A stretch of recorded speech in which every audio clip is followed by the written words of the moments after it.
Welcome to Global Age Podcast, a podcast dedicated to services with international impact and usage of artificial intelligence. Nicolas, I'm really excited to have you because I'm surrounded personally by basketball from my family, my husband and my kids, but also this podcast. The aim is to make artificial intelligence more tangible for everyone who is listening to it. So I prepared a couple of questions which are related to sports, but specifically basketball, and understanding how artificial intelligence has been impacting the training, recruitment, but also the experience of fans. So, Nicolas, you have quite an extensive career. You have been launching a couple of experiences. You will be telling us about CourtSideClub. I give you the floor now, and do you want to introduce yourself? Yeah, thanks for having me. It's an honor to be in your podcast. So, first of all, I started in innovation like 20 years ago in biotech. I used to work in the biotech companies and startups. Then I switched to innovation through digital. And so for 15 years, I was in charge of the tech foresight for a big French bank named BNP Paribas. And for the last 18 months now, I've launched my own consulting company. I did as a futurist. So I help big brands, big corporations to project their business model in the next 5-10 years through the lens of innovation and technology. And also on the side, as you mentioned, I've launched a project named CourtSideClub that aims to create a pro basketball 3-versus-3 team. So we already finished our first season. We finished third in France, and we started in the FIBA World Tour in China last September. And the purpose of the project is to tokenize the team, so anyone can own a share of the team and manage the team, vote for players' recruitment, who's going to play the next weekend at the next tournament, and so on, and to create a platform that is able to generate a new kind of fan experience where fans own teams, like it happens in Spain, for instance, in football with the socios concept. But we want to go deeper on that side. So more or less, you're enabling people to get more into interacting directly with the players, right? And owning the team and ownership, pro sport ownership. Because today, if you look at all the big teams, they're all owned by big investors, VCs, businessmen, entrepreneurs. But people from the basketball side or from football, soccer, whatever you want to call it, they don't own a team. They are allowed to play. They are allowed to go in the stand, in the stadium, buy tickets, buy merchandising. But they don't really have power. The only teams where they have power would be in Spain with Real Madrid or Barcelona, where you have the socios that vote for the president. So I want to go deeper and to democratize pro sports ownership through basketball at first, but maybe on the long term in other sports like volleyball, handball, rugby, 7, for instance, stuff like that.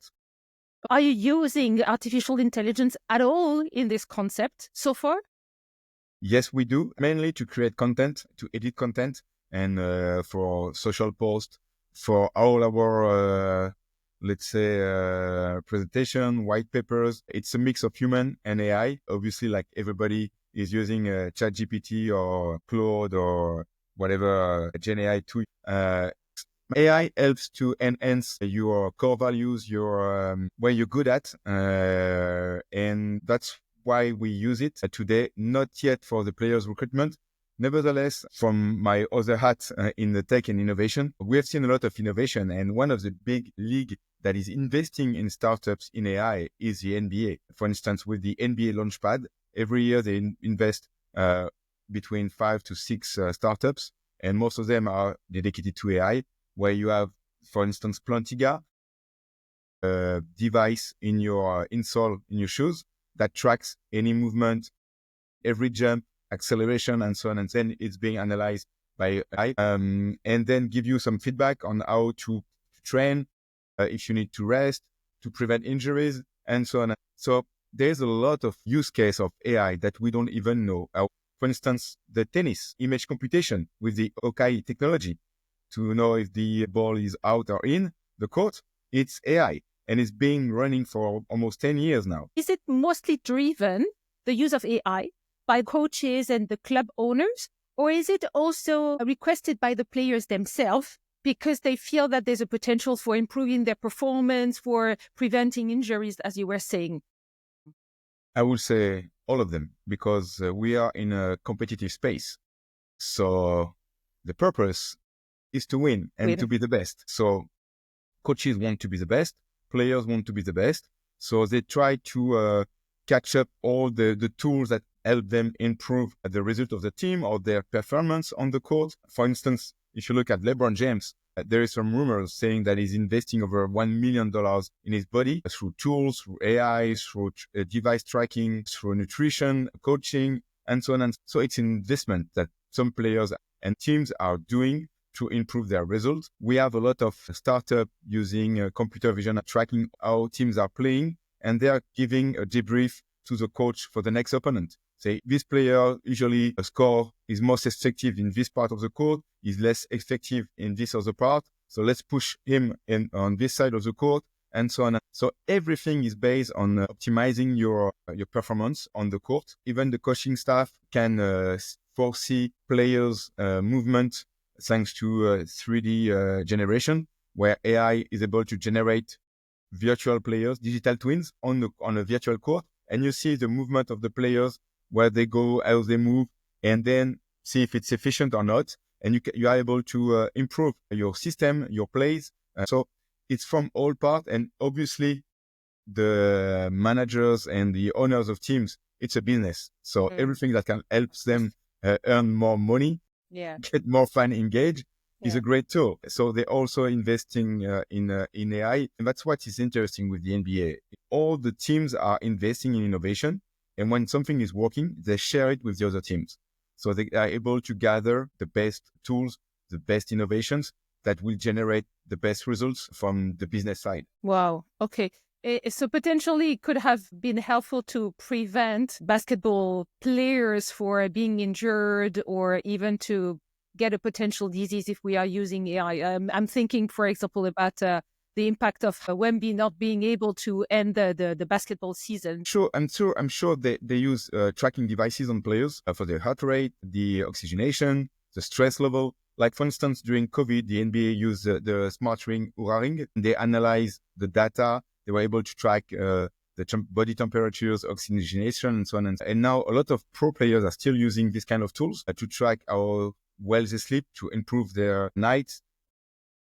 I'm not aware of what really happened with Wemby, but I'm really sure the tracking device help identify early in advance, and avoid a tragic accident. And you have many tools like this. And when I go to some tech events, let's say the CES, for instance, in Las Vegas, or next week in South by Southwest in Austin. Yes. You see all the innovation, all the tools you are being tracked, and all your data is being analyzed for your wellness. All the best speakers and researchers are telling us that a girl born today in 25 will live up to 100 years. 50% of them will live up to 100 years. So technology helps to live longer, better, in better healthier. shape. And that's the same thing for athletes. For sure. What about scouting the best players? What about hiring them at the best price, at the right time, and being complementary to the rest of the players? How does AI play a role in that earlier phase? I think it's getting bigger and bigger, because now everything is being recorded. So you can analyze any kind of footage from a high school kid to college to pro players overseas, thanks to video. And you don't even have to watch tapes of players. You can tell the AI, I want this profile of player that is good at shooting threes, with good, let's say, fast side on the movement, ground. fast, in managing teardrops or fadeaway. I'm pretty sure in a couple of months or years, you will launch your scouting AI agent. You will go over all the YouTube videos, all the content online, and try to identify prospects and young players. And you even have the NBA that is working with some startup for fans to be able to compete from each other. Even a company like Decathlon in France launch a smart hoop where you can track all the basket you score at the fastest time. You can gamify all this interaction. And I've seen some stuff pretty good in football in Portugal with another startup named Pesca Analytics. They are tracking, recording all the performance of young players during football camp. And then they can score them and see every year they improve, and then integrate them into the training center, training facility for the youth academy of the football club, for instance. And that is going to be the same in basketball. It's already happening in some big college and NBA teams, also in Europe. And it will ease the scouting job. Nevertheless, there's nothing better than a human eye, because that's not only how fast you run, how you jump, or how you shoot the ball. It's also how you behave on the court. I was exactly about to say but that. Also, how is your basketball IQ, how you read the game. And today, I'm not sure AI is able to do that, because, there's some players that you don't see on the stat sheet that has a big influence on the game. Clearly. You mentioned, RC before from the Spurs. For instance, Boris Dio. He wasn't putting big numbers like 20 points, 10 rebounds, 10 assists. But he had a great influence on the game, even if he was only scoring 5 points, and that's the kind of stuff that human can detect and not AI. I'm more about the collective intelligence on using human to do that. For instance, with my basketball team on 3x3, fans that own share of the team will be also our scouts, and will be able to give us some insight about young players that we can put on the team and take with us. And what is the influence of artificial intelligence on ticket sales, for example, on sponsorship, on merchandising? AI is able to create content and customize the content depending on who is navigating the website, for instance. And that's some big stuff that is going to change how fans interact with the team, especially in the NBA and big markets, where you'll be able to sync your agenda with the calendar of the team. And you will have an AI agent as a fan that will go check all the calendar, manage it with your personal and professional calendar, and see when you can watch the game, and automatically buy the ticket, resell it if you're not able to attend the game because you have a new appointment, and it will be autonomous for the fan. And that's what we call the era of AI agent, where AI will do tasks like with a ChatGPT operator. If you are subscribing to the premium account of ChatGPT, let's say I'm going to South by Southwest next week. I will tell ChatGPT, I want to watch a Spurs game in San Antonio.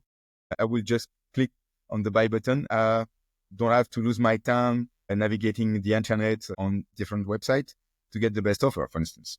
So that's not ready yet for the mass, but it will come. And that will be a game changer, where also brands and teams will have to be able to have some visibility in all this AI search engine that is competing with Google search now. Numbers that were shared at the CES. Over 60% of American shoppers use AI tools for shopping online. Perplexity, GPT search, and so on. And so tomorrow, when I say I want to buy a jersey of an NBA player for my kid, he's 13 years old, which jersey should I buy? If my players and my merchandising is not seen by AI, I do not exist tomorrow. So it's going to change SEO, how you are being referenced online, and so on. That would be a big impact on the business side. And also, it's a great way to create new kind of experiences. For instance, Disney now with the NFL from the US, they are turning real games live into a cartoon. So kids can go on Disney Channel and watch the game with the Simpsons or whoever they want. And that's a game changer, so to create a new kind of experience for young kids. And that's why also the NBA is investing in gaming. They have launched the NBA 2K League to attract new people into arenas and to regenerate the fan base. And with younger guys, they are more mixed into the virtual and the real world. And you think that's the future of sports? It will influence our fan experience what's going on in the court. with this kind of tool where you're able to create digital twins of everything thanks to AI. So let's say I want to see this action on the other side with another angle, I will be able to do it thanks to AI and computer vision, and also the rise of the power of computation. We will create new kind of sports, I think, in 10 to 15, 20 years, where it would be mixed with real sports, like athletes, and virtual sports, like gaming through VR. You have already some associations that are very interesting. It's called the physical games, where you compete. Let's say you have a competition of basketball, and you have two players playing video games, NBA 2K, and then you have two players playing real basketball, 2 versus 2 on a court. And you add the two scores, and you see who wins. So that could be a mix of maybe the sports of the futures, where you will have good esports players, gamers, and real athletes, good basketball players. And some people say with the rise of humanoid robots, we will go toward robotic sports, where you will be able to control robots. Even if you look at Ready Player One, the movie from Spielberg, they are doing sport in VR with suits, and that's AI running all the show. And sometimes you don't see it, but AI, as I mentioned at the beginning, is everywhere and is managing everything. So it will definitely change the way we consume sport and the way we interact with the content from the sports industry. I'm thinking specifically about the future Winter Olympics, for example. So hard to attend. I mean, just based on the location, on the number of accommodations that are available, it's impossible for everyone who is willing to watch it. So definitely AI is the best solution in this case, to feel that you are there through different ways than just watching on TV. AI is already being used a lot by the NBA to create full highlights. They hired a young kid. He has developed a specific algorithm able to track every time there's a dunk and post it online faster than the NBA. So then they hire him. Everything will be recorded, analyzed, and published, and also broadcast through an AI filter. And watching some basketball games where you have already the feeling that AI is spotting people wearing some brands or supporting one team versus another. It's not random, that it's not human. It's really based on AI recognition. Yeah. You'd rather promote someone that is wearing your merch on the court to shoot from half court to win the big jackpot than someone wearing the shirt of your opponent, Exactly. Stuff like that. Also, for security reasons, you're able to track all the behavior of fans within the arena, which is not really an issue in the US, but mostly in football in some countries in Europe. And AI will help people that are not able to afford a game ticket. The average price for an NBA ticket, I think, is something like $90. And when they come in Paris, it's mostly $150. Mm-hmm. If you are all the way up. And the thing is, by creating digital twins of arenas, of players, of all the coaching staff, all the environment, like Manchester City is doing, you are able to create a new kind of experience and attract more people, because the seats are limited in the arena, but you have millions of fans of teams around the world, and you're able to provide new kind of generation, even though they're not able to attend the game within the arena. We'll see also some digital twins of players interacting with fans, like, for instance, Carmelo Anthony. He has a digital twin when he was playing for the Knicks, and they started trying to interact with fans.